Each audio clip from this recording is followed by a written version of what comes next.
So hello guys, I am Kumar K. Previously I worked at Amazon and Media.net as software engineer, and now I spend most of my time in guiding and training students. So today is a very happy day for us because my lovely student Achyut Gupta has cracked an offer from Google.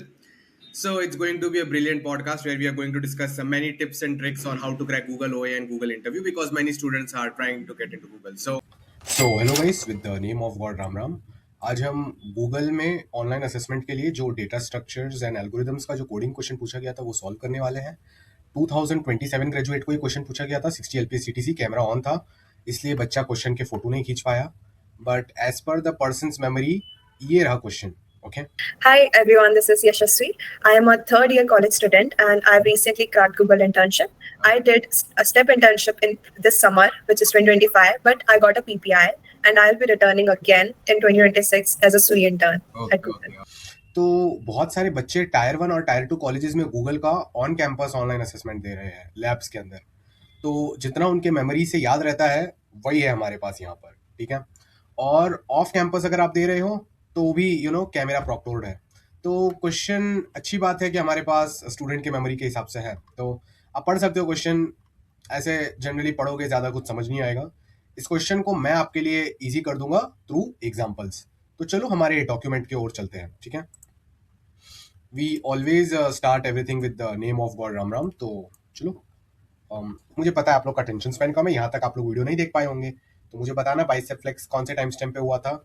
जो लिखेगा वो लोग 60 LPA deserve करते हैं अपने life में, क्योंकि वो पढ़ाई की वीडियो इतनी देर तक देख पा रहे हैं। और सबको हार्ट मिलेगा जो टाइम स्टैम्प लिखेगा कमेंट्स में, और पिन भी हो जाएगा, ठीक है। तो गाइस चलो काम प्रोसीजर चालू करते हैं। राम राम। तो गाइस ये ट्री का क्वेश्चन है। तो ट्री का क्वेश्चन के लिए जनरली क्या होता है ना कि हमको जनरल ट्री का कॉन्सेप्ट पता होना चाहिए। बट जब हम स्टैंडर्ड DSA शीट्स करते हैं ना, और लीड कोड और JFG के 300-400 क्वेश्चन करते हैं, तो बार बार बाइनरी ट्री और BST हमारे सामने आता है। जनरल ट्री आई नहीं पता, तो हमको जनरल ट्री का उतना नॉलेज नहीं होता।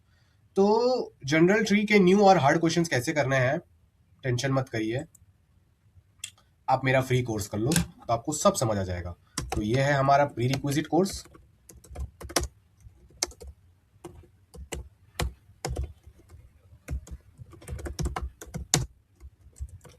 Do tree part of it. ये जो हमारा प्री रिक्विजिट कोर्स है, इसका आपको ट्री पार्ट अच्छे से कर लेना है, ठीक है, खोलकर। तो गाइस क्वेश्चन मैं आपको समझा देता हूँ कहना क्या चाहता है। क्वेश्चन ये कह रहा है कि बहुत कॉम्प्लिकेटेड है यार, सच्ची में बहुत कॉम्प्लिकेटेड है क्वेश्चन। इतना हार्ड क्यों बनाते हैं मुझे समझ नहीं आता। तो गाइस क्वेश्चन ये कह रहा है कि हमको एक ट्री दे रखा है ऐसा, ठीक है। समझो एक ट्री दे रखा है, node 1, node 2, node 3, node 4, node 5। आपको सिलेक्ट करना है, एक सबसेट ऑफ नोड्स को सिलेक्ट करना है, आपको, ठीक है। और जो भी नोड्स को आपने सिलेक्ट किया ना, उनका जो सम है वो हमको क्या कहते हैं, मैक्सिमाइज होना चाहिए। तो क्वेश्चन क्या बोल रहा है कि नोड्स को सिलेक्ट करो और उनके सम को मैक्सिमाइज कर दो। तो मैं आपको अंडरस्टैंडिंग लाइक कोड वगैरह इस बार सब लिखा हुआ है, सब कुछ तैयार है, लोड लेने की जरूरत नहीं है। अंडरस्टैंडिंग पर चलते हैं। तो अंडरस्टैंडिंग हमको यह है कि select a subset of nodes from the tree such that. तो गाइस एक सबसेट ऑफ नोड्स हमको सिलेक्ट करना है ट्री के अंदर से, such that sum of nodes in that subset is maximum. But जब भी आप कोई नोड सिलेक्ट करते हो ना, तो एक पर्टिकुलर ऑपरेशन होता है। But whenever you select a node, whenever you select a node, a special operation happens. जब भी आप कोई नोड को सिलेक्ट करते हो तो एक स्पेशल ऑपरेशन हो जाता है, ठीक है। वो स्पेशल ऑपरेशन क्या है?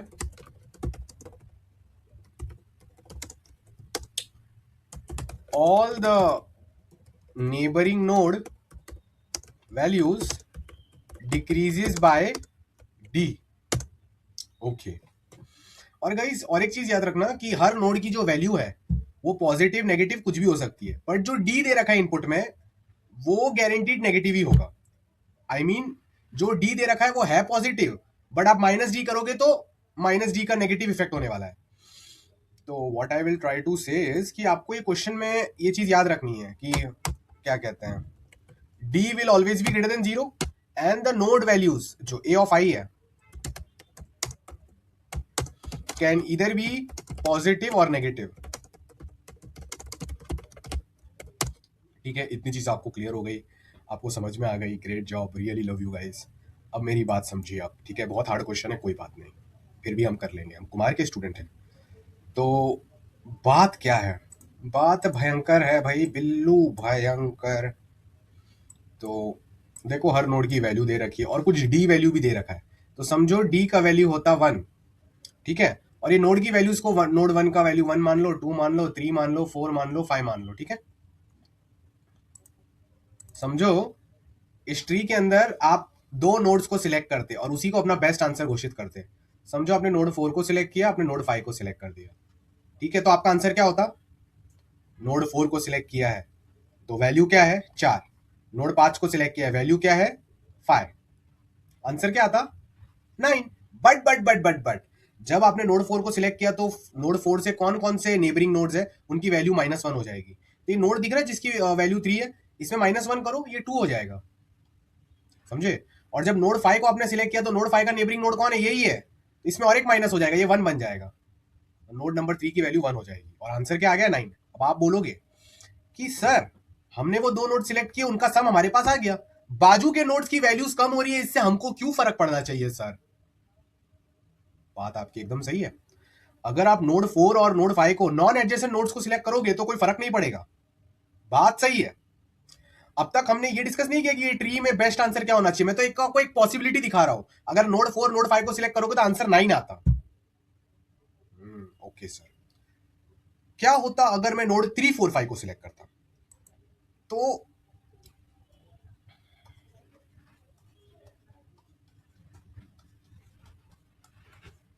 कितना प्यारा क्वेश्चन है, राइट, ध्यान से सुनिए। तो अब अगर मैं नोड 3 4 5 को सिलेक्ट करता तो क्या होता, मैं डायरेक्ट 3 + 4 + 5 नहीं लिख सकता, पहले देखो सिलेक्ट करने पे क्या होता है। समझो मैंने 4 को सिलेक्ट किया तो इससे अटैच नोड कौन सा है, 3 वाला है, तो 3 - 1 ये 2 बन जाएगा, ठीक है। फिर मैंने 5th नोड को सिलेक्ट किया, इससे अटैच नोड कौन सा है, नेबरिंग नोड 2 है, तो ये 1 बन जाएगा। अब मैं 4th नोड को सिलेक्ट किया, 5th नोड को सिलेक्ट किया, अब 3rd नोड को, कोई भी ऑर्डर में सिलेक्ट कर सकते हो, आपकी मर्जी। अब मैं 3rd नोड को सिलेक्ट कर रहा हूं तो अब क्या होगा, लेट्स ट्राई टू थिंक। अगर अब मैं 3rd नोड को सिलेक्ट करूं तो 3rd नोड से नेबरिंग नोड्स कौन है, एक तो ये 1 है, ये 0 बन जाएगा, ये 4 है, ये क्या बन जाएगा 3, और ये 5 क्या बन जाएगा, ये 5 बन जाएगा 4। तो 3rd 4th 5th node, 3rd node का वैल्यू क्या है 1, 4th नोड का वैल्यू क्या बन गया 3, 5th नोड का वैल्यू क्या बन गया 4, तो आंसर क्या है 4 + 3 7 + 1 8 आ गया आंसर। तो अगर मैं ये वाला सबसेट ट्राई करूं, अगर मैं ट्राई करूं कि सिर्फ 3rd 4th 5th नोड को सिलेक्ट करूं और बेस्ट आंसर आ जाए तो क्या आएगा 8 आएगा, बेस्ट नहीं। हाँ बट अगर मैं 4 5 को सिलेक्ट करूं तो मेरा आंसर 9 आ रहा था। Great great great great great, really great. इस टेस्ट केस में बेस्ट आंसर तो मुझे लग रहा है 4 5 2 ही होगा, ठीक है, तो भी आप लोग कमेंट से मुझे बता सकते हो 4 5 2 I think is the best, seems like the best. तो गाइस क्वेश्चन आपको समझ आ गया, 2n सोल्यूशन तो बहुत सिंपल है, राइट।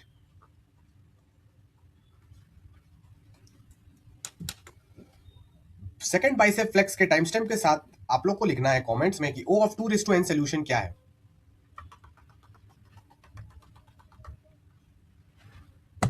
लिखिए लिखिए, थोड़े हिंट्स दे दूं मैं। We will consider all subset of nodes, 2n - 1 subset ही हो सकते, तो हर सबसेट को कंसीडर करो और हर सबसेट के लिए उसके नेबरिंग वैल्यूज में जा जाके माइनस कर दो जो वैल्यूज रिक्वायर्ड है, और फिर देख लो जो जो नोड्स सिलेक्टेड है उनकी वैल्यूज क्या है। क्योंकि हम क्या सोचते हैं कि जो नोड हम सिलेक्ट कर रहे हैं उनको सिलेक्ट करके ऐड कर दो, खत्म, क्योंकि नेबरिंग नोड्स की वैल्यू इफेक्ट हो रही है। बट गाइज अगर हमने ऐसे नोड सिलेक्ट कर लिए, अगर हमने ऐसे नोड सिलेक्ट कर लिए 3 4 5, तो ये एक दूसरे को भी हानि पहुंचा रहा है, तो फाइनल सम कुछ और आने वाला है, समझे बात को। और कभी कभी एडजेसेंट नोड्स को सिलेक्ट करना पड़ सकता है क्योंकि इससे सम बढ़ सकता है। चलो मैं आपको एक प्यारा एग्जांपल दिखाता हूं, ये नोड 1 है, ये नोड 2 है और ये नोड 3 है, नोड 1 नोड 2 नोड 3। अब नोड 1 आ गया, नोड 2 आ गया, नोड 3 आ गया, अब ये तीनों नोड्स की वैल्यूज को कंसीडर करते हैं। तो चलो मैं आपको एक टेस्ट केस दिखाता हूं, 231, समझो इन तीनों की वैल्यूज होती है 231। अब क्या होगा? सबसे बेस्ट ऑप्शन है इसमें कि आप बस नोड नंबर 2 को सिलेक्ट कर लो। तो नोड नंबर 2 का वैल्यू क्या है? 3। आंसर 3 आ जाएगा। क्यों? जब आप नोड नंबर 3 को सिलेक्ट करते हो तो ये 2 से 1 बन जाता है और ये 1 से 0 बन जाता है। 3 को सिलेक्ट कर लिया। बट इसी की जगह अगर वैल्यूज 231 नहीं होती, समझो वैल्यूज होती 363, वैल्यूज होती 363। अगर अब मैं इसमें सिर्फ बोलूं कि नोड नंबर 2 सिलेक्ट करो, नोड नंबर 2 सिलेक्ट करोगे 6 आएगा, ये 2 बन गया, ये 2 बन गया और सिर्फ इस नोड को सिलेक्ट किया। इसके आजू बाजू वाले नोड्स की वैल्यू डी से कम हो गई, डी को 1 समझ लेते हैं दोनों केसेस में, तो इसकी वैल्यू तो 6 हो गई यार। बट 6 से भी बेटर आंसर पॉसिबल है। सोचो सोचो सोचो। इंस्टेड ऑफ 2 हम लोग 1, 2, 3 को सिलेक्ट करेंगे। अब क्या होगा? जब आपने 1 को सिलेक्ट किया तो 1 से एडजेसेंट कौन है? 6, ये 5 बन गया। जब मैंने नोड नंबर 2 को सिलेक्ट किया तो इसके एडजेसेंट कौन है? ये 3 और ये 3, ये 2 बन गया, -1 हो गया ना, और ये 2 बन गया। और जब मैंने नोड नंबर 3 को सिलेक्ट किया तो इसके एडजेसेंट कौन है? ये 5, ये 5 -1, 5 - d, 5 where d is 1, d is positive but giving negative effect, तो ये 4 बन गया। तब क्या हो गया? 2, 4, 2। तो अभी फाइनल वैल्यूज क्या? 2, 4, 2 और ये तो 8 है गाइस, पहले 6 आंसर आ रहा था। तो आप देख सकते हो, मजा आ रहा है ना? आप एक चीज देख सकते हो यहाँ पर। क्या देख सकते हैं हम यहाँ पर बस एकदम अच्छे से देख सकते हैं और फील कर सकते हैं कि जरूरी नहीं है कि सिर्फ बीच का नोड सिलेक्ट करो, हो सकता है कभी कभी सारे नोड्स भी सिलेक्ट करना बेस्ट ऑप्शन हो। तो अब इस क्वेश्चन को कैसे सॉल्व किया जाए? तो guys dynamic programming on trees इस क्वेश्चन को इमीडिएटली सॉल्व कर देगा। ठीक है, तो आपको सबसे पहले सब ट्रीज की नॉलेज होनी चाहिए।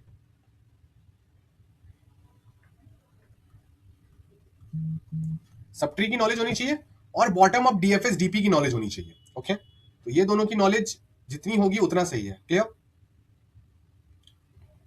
अब सब ट्री की नॉलेज होनी चाहिए और बॉटम अप डीएफएस डीपी। तो कोई लोड लेने की जरूरत नहीं है। अगर आपको ये चीजें नहीं पता है तो कोई लोड लेने की जरूरत नहीं है आपको, एकदम रिलैक्स रहिए।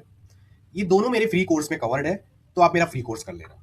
ठीक है, ये यहाँ पर मेरा फ्री कोर्स है https://videsicorner.in, प्लीज वो कर लेना, आपको पता चल जाएगा ये सब क्या होता है। ठीक है, ओके। तो गाइज अब देखते हैं सब ट्री का मैं एक बेसिक डेफिनेशन बता देता हूं। ये समझो हमारा ट्री है।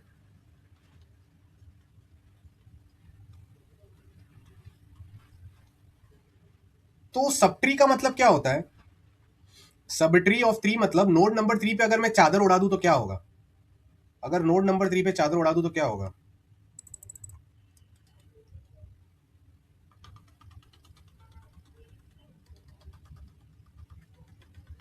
नोड नंबर 3 पे अगर मैं चादर उड़ाऊंगा तो कौन कौन से नोड्स कवर हो जाएंगे? 3, 4, 5, 6। That's it. तो सब ट्री ऑफ 3 मतलब नोड नंबर 3 पे अगर मैं चादर उड़ाऊंगा तो नोड 3 के बच्चे, उसके बच्चों के बच्चे के बच्चे, सारे नोड्स को कंसीडर कर लेते हैं। अब ये सब ट्री का कंसेप्ट हम कैसे हर सब ट्री का सम भी निकाल सकते हैं, सब ट्री का प्रोडक्ट भी निकाल सकते हैं, बट इसके लिए हमको नीचे से ऊपर ट्रेवल करना पड़ता है। तो जनरली हम ट्री को अज्यूम करते हैं कि tree is rooted at node number 1। हम अज्यूम करते हैं कि tree is rooted at node number 1। Node number 1 root है, रूट मतलब सबसे ऊपर वाला नोड। रियल लाइफ में रूट एकदम नीचे होता है, बट इसमें रूट ऊपर है। तो देखो ये सबसे ऊपर है, बाकी सारे नोड्स नीचे है, ऐसे डाउनवर्ड डायरेक्शन में। तो जो भी ट्री है हम लोग अज्यूम करेंगे इसका रूट ऊपर है, बाकी पूरा पेड़ नीचे है। ट्री को इस स्ट्रक्चर में इमेजिन करो। अब आप हर नोड का सब ट्री निकाल सकते हो। कोई बोले आपको subtree of 5, third bicep flex के साथ आप लोग को मुझे बताना है कि सब ट्री ऑफ 5 में कौन कौन से नोड्स आएंगे। तो ये सब ट्री का जो भी वेरिएशन होता है, इसके लिए हम ट्री को नोड नंबर 1 पे रूट करते हैं, पूरा ट्री ऐसा ऊपर से नीचे, और हर नोड को as a sub tree consider करते हैं कि अगर इस पे चादर बिछाता तो क्या हो रहा होता, और इस पे डायनेमिक प्रोग्रामिंग भी अप्लाई करते हैं तो क्वेश्चन सॉल्व हो जाता है। अब जो ये वाला क्वेश्चन हमारे पास है, इस पे dynamic programming on sub tree से कर सकते हैं। क्यों कर सकते हैं? जब भी ट्री का क्वेश्चन है और आपको बोल रहे हैं कि सबसेट ऑफ नोड सिलेक्ट करो, तो एक कॉमन सेंस फीलिंग आ जाती है। क्योंकि अगर आपने डायनेमिक प्रोग्रामिंग ऑन ट्री के क्वेश्चन किए तो उसमें होता है select subset of nodes such that no two nodes are adjacent, वगैरह वगैरह वगैरह। तो इससे आपको इतनी आइडिया तो आ ही रही होगी कि dynamic programming on trees, DP का सब ट्री का इंट्यूशन एक बार ट्राई कर सकते हैं। नहीं चला तो दूसरा कुछ ट्राई करेंगे, क्योंकि यहाँ पर हमको कोई ग्रीडी तरीका तो दिख नहीं रहा है। हम ग्रीडीली कैसे सोच ले कि कौन सा नोड सिलेक्ट करूं, कौन सा नोड नहीं सिलेक्ट करूं, सबसे हाई वैल्यू वाला सिलेक्ट करूं। हो सकता है वो सेकंड हाईएस्ट वैल्यू वाले को नेगेटिव दे रहा हो, लाइक और नेगेटिव वैल्यूज भी है, तो डायरेक्ट ग्रीडी करना, लाइक कोई ग्रीडी एल्गोरिथम हमको दिख नहीं रहा है, और आ भी गया तो हमारे पास कोई टेस्ट करने का कोई तरीका दिख नहीं रहा है, मैथमेटिकल प्रूफ नहीं, तो let's go with dynamic programming on trees. DP on trees generally चल जाता है। ओके, सो अब मेरी बात को आप लोग ध्यान से सुनिए। ओके, और जब बहुत ज्यादा प्रैक्टिस करते हो तो इंट्यूशन बिल्ड हो जाता है कि यहाँ पर ग्रीडी नहीं लग रहा है, सेट होने वाला है। इसका आपको डीप एक्सप्लेनेशन देने की जरूरत नहीं पड़ेगा, आप ट्रेन हो जाओगे एक टाइप से, इसलिए बोलता हूँ बहुत प्रैक्टिस करो। अब गाइज आप लोग एकदम मेरे ध्यान से मेरी बात सुनोगे, ठीक है? सुनो मेरी बात ध्यान से। आप इस दुनिया में और लाइफ में एकदम सक्सेसफुल होने वाले हो, तो खुश रहना, ठीक है? सारी चीजें आपके साथ अच्छी होगी, इस चीज की गारंटी मैं देता हूँ। भगवान आपके साथ है। अगर आप हर आती जाती श्वास में राम नाम का सुमिरन करते हो लाइक दिस, क्लियर गाइस? अब चलो फोकस हम अपना इंक्रीज करते हैं। तो अब क्या करना है, तो समझो कि मेरा एक सब ट्री है, तो डीपी ऑफ आई क्या होना चाहिए? डीपी ऑफ आई मुझे ये बताना चाहिए कि अगर मेरा ट्री ऐसा होता कि ये नोड आई होता और ऐसा कुछ होता, तो सिर्फ इतने ट्री का बेस्ट आंसर क्या होता, ये मेरे को डीपीआई बताना चाहिए। बट मैं सिर्फ डीपीआई यूज नहीं करूंगा, मैं यूज करूंगा DPI 0 as well as DPI 1, ये दोनों स्टेट्स में यूज करूंगा। क्यों? कॉमन सेंस है। डीपीआई 0 मतलब वही जो मेरा ट्री है, नोड आई पे जो सब ट्री मेरा बन रहा है, इसका बेस्ट आंसर क्या होगा? सब ट्री हमेशा ऐसे ही दिखेगा। इसका बेस्ट आंसर क्या होगा यदि मैं नोड आई को सिलेक्ट ही ना करूं, आई को मैं सिलेक्ट ही ना करूं, उसके नीचे के नोड्स को सिलेक्ट करूं। और डीपीआई 1 का मतलब ये जो सब ट्री है आई वाला, इसका बेस्ट आंसर क्या होगा यदि जो भी सबसेट ऑफ नोड्स में सिलेक्ट कर रहा हूं इस सब ट्री में, उनमें नोड आई सिलेक्टेड हो। दोनों ऑप्शंस का बेस्ट आंसर हम निकालने की कोशिश करेंगे। What the point guys? तो इसका डेफिनेशन एक बार लिख लेते हैं, थोड़ा समझ आएगा, ठीक है? तो मेरी बात एकदम ध्यान से सुनना। DP of I of 0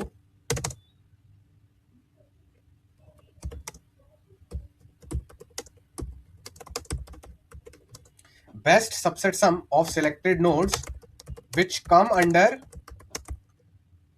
subtree of I, but at the same time node I is not selected in them. Node I is not selected in the subset sum. DPI1 क्या होगा?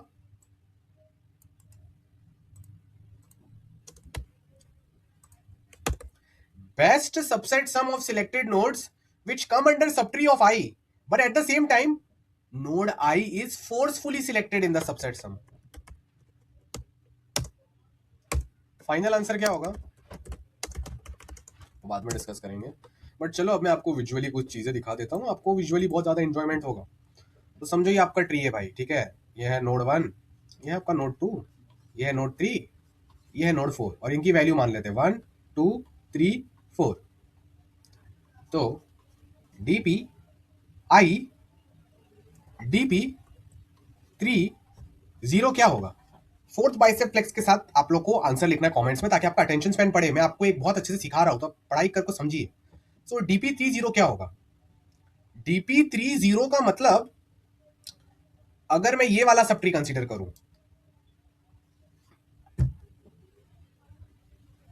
तो सिर्फ इतना पार्ट, अगर मैं सिर्फ इतना पार्ट कंसीडर करता हूं, बाकी का पार्ट भूल जाओ, तो बेस्ट आंसर क्या होता है इतने पार्ट का?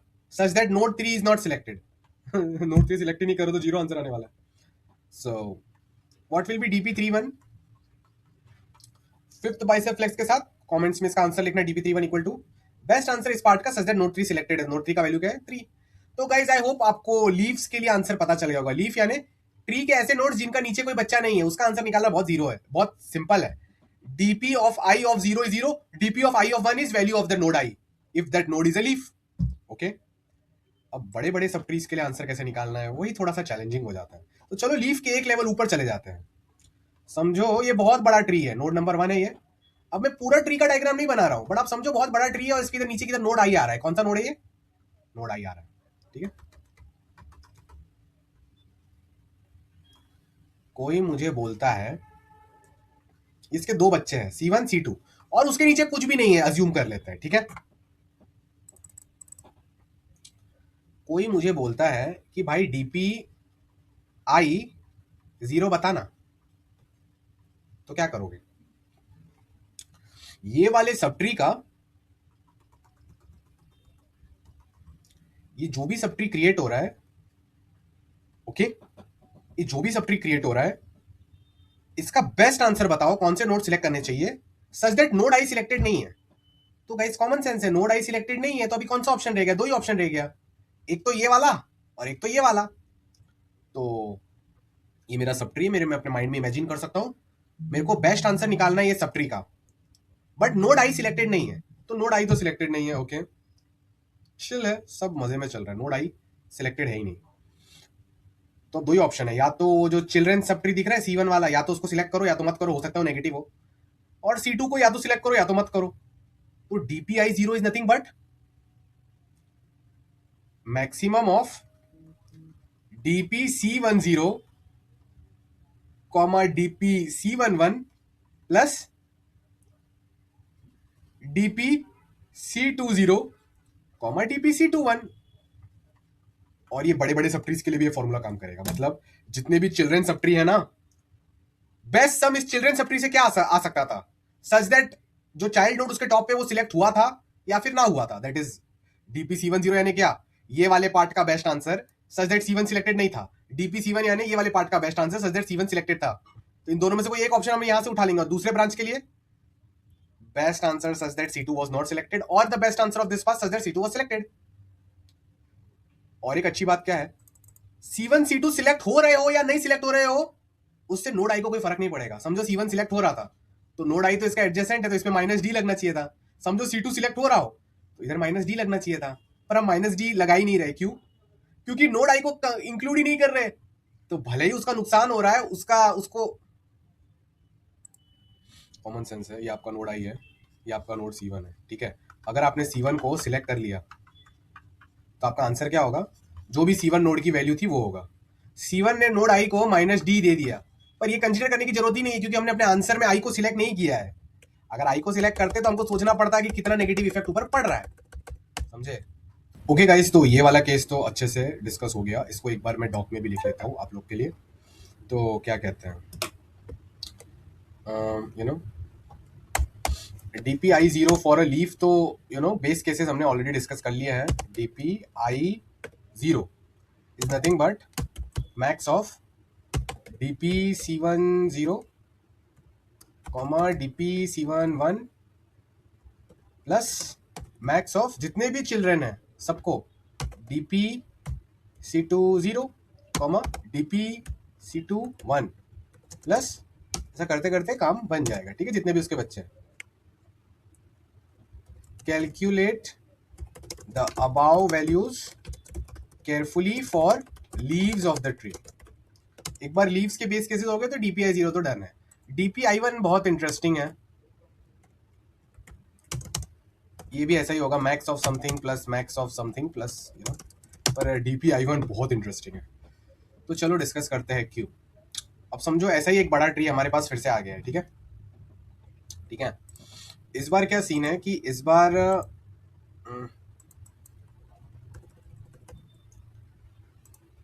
क्या है कि अब मैं पूरा डायग्राम नहीं करूंगा, समझो नोड 1 यहाँ पर है, ये है नोड नंबर आई, इसके दो बच्चे ले लो, ठीक है। अगर कोई बोल रहा है कि डीपीआई 1 निकालो, इसका क्या मतलब हुआ? इसका मतलब कुछ भी करके नोड आई को तो इंक्लूड करना ही पड़ेगा, तो इसका वैल्यू क्या है?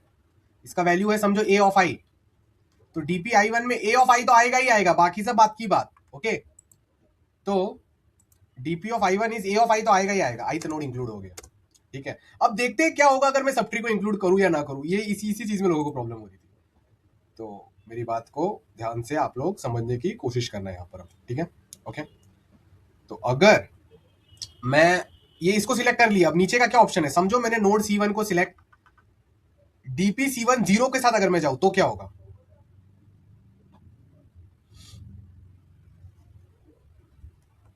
I can just write AI plus DP C10, only talking about this child subtree. तो इसका ये वाले पार्ट का best answer such that C1 is not selected. तो नो प्रॉब्लम, आपने नोड आई सिलेक्ट किया तो C1 को माइनस के का झटका लगा, माइनस डी का झटका लगा, बट आप C1 को सिलेक्ट ही नहीं कर रहे हो, तो माइनस डी का झटका काउंट नहीं होगा उसको, क्योंकि उसको मैंने सिलेक्ट नहीं किया। डीपी C1 0 मतलब best answer of this part such that C1 is not selected. तो माइनस डी का झटका लगा बट फर्क नहीं पड़ा, तो डीपी C1 0 एक ऑप्शन हो सकता है। दूसरा ऑप्शन क्या हो सकता है, डीपी C1 1 मतलब बेस्ट आंसर अगर मैं ये सब ट्री को सिलेक्ट कर लेता तो क्या होता, best answer for this sub tree C1 such that node C1 is also selected. अगर नोड C1 सिलेक्टेड है तो ये ith नोड को माइनस डी का इफेक्ट देगा, at the same time ith node भी सिलेक्टेड है तो ये नोड C1 को माइनस डी का इफेक्ट देगा। दोनों एडजेसेंट नोड सिलेक्ट हो गए तो माइनस डी का इफेक्ट दोनों एक दूसरे को देंगे, तो डीपी C1 1 माइनस 2D। तो ये आ रहा है नेट नेट इफेक्ट ये सब ट्री का। ये मेरा नोड आई है, इसके बहुत सारे बच्चे हैं, मैं एक टाइम पे एक ही बच्चे पे फोकस कर रहा हूं। अगर मुझे डीपी I1 निकालना है तो ये तो इंक्लूड हो गई, तो AI लिख दिया। अब जो C1 है, ये वाले सब ट्री का दो ऑप्शन है, या तो इसको इस टाइप से सिलेक्ट करो कि C1 नहीं सिलेक्ट हुआ तो कोई प्रॉब्लम नहीं है, सिलेक्ट कर लो। ये जो आई का इस पे माइनस डी इफेक्ट है वो पड़ रहा है बट वो गिनती में नहीं आएगा क्योंकि नोड C1 सिलेक्ट नहीं हुआ, और क्योंकि नोड C1 सिलेक्ट नहीं हुआ तो रिवर्स इफेक्ट आई पे भी नहीं आएगा माइनस डी का। दूसरा ऑप्शन क्या हो सकता है, best answer DP C1 1 such that node C1 is selected. तो नोड C1 सिलेक्टेड है, नोड आई भी सिलेक्टेड है, मतलब ये इस पे माइनस डी का इफेक्ट डालेगा, ये उस पे माइनस डी का इफेक्ट डालेगा, टोटल इफेक्ट कितना आ जाएगा पूरे सम में, माइनस 2D। तो डीपी C1 माइनस 2D। तो गाइज यही चीज हम हर सब ट्री के लिए करेंगे और काम खत्म। बहुत प्यारा क्वेश्चन है, AI plus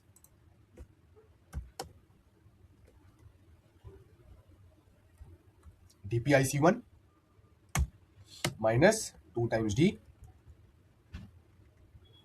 sorry DP C1 1, DP C1 1, okay, comma DP C1 0। ऐसे ही दूसरे चाइल्ड सप्री के लिए भी वो दो ऑप्शंस का मैक्स और done, bottom up DFS DP करके कोड वगैरह सब कुछ आप देख सकते हो, सब समझ आ जाएगा। हाँ, आती जाती सांस में राम नाम का सुमिरन करना लाइक दिस, ताकि आपकी आत्मा को मोक्ष मिल सके, आप आत्मा अमर लोक पहुंच सके, उसको परम रियल सुख मिल सके और हमारे कर्म कट सके, तो ही हम यहाँ के बर्थ एंड डेथ साइकिल से बाहर निकल पाएंगे, जो endless cycle of suffering in different life forms मिलता रहता है इन डिफरेंट युगास, जहाँ आपको 84 लाख स्पीशीज है on the planet as per Hindu scriptures. तो आप कभी कैट बनोगे, इंसेक्ट्स बनोगे, etcetera etcetera etcetera, many options. तो बात यह है कि ह्यूमन का जन्म तो बहुत मुश्किल से मिलता है, उन सब फॉर्म्स में एक ही बार ह्यूमन बनने को मिलता है, और ह्यूमन में फॉर्म में जब आप पैदा होते हो तो आपके अंदर वो इंटेलिजेंस होती है कि आप भगवान की भक्ति करके भगवान के पास पहुंच पाओ, because after some years coding, love, relationship सब कुछ खत्म हो जाएगा, फिर आपकी आत्मा को मन होगा भगवान के पास जाने का, ना कि बार बार यहाँ पर एंडलेस साइकिल ऑफ सफरिंग में बॉर्न होने का। Got the point? तो इसके रिगार्डिंग हमारे रामद्वारा वेबसाइट के लिंक और रामद्वारा व्हाट्सएप कम्युनिटी लिंक मिल जाएगी, जहाँ आप जुड़ सकते हो और अपने और क्वेश्चन पूछ सकते हो। So with the name of God guys, Ram Ram, make sure you like, share and subscribe. Ram Ram.